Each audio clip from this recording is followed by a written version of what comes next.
warar soo baxaya ayaa sheegaya in madaxweyne xasan sheekh maxamuud uu bilaabay xilka qaadis lagu sameynayo saraakiil ciidan oo lagu eedeeyay inay ka gaabiyeen ka qaybgalka weerarkii lagu qaaday hooyiga madaxda mucaaradka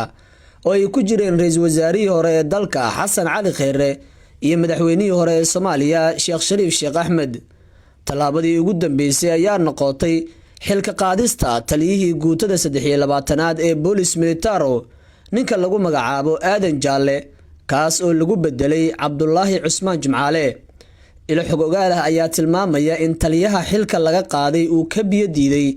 in ciidamadiisa lagu daro howlgalka lagu qaaday guryaha madaxda mucaaradka, arintaas oo la rumaysan yahay inay sabab u noqotay xilka qaadistiisa. ciidanka Boolice Militaro oo taageero dhinaca tababarka, qalabka iyo mushaaraadka ka hela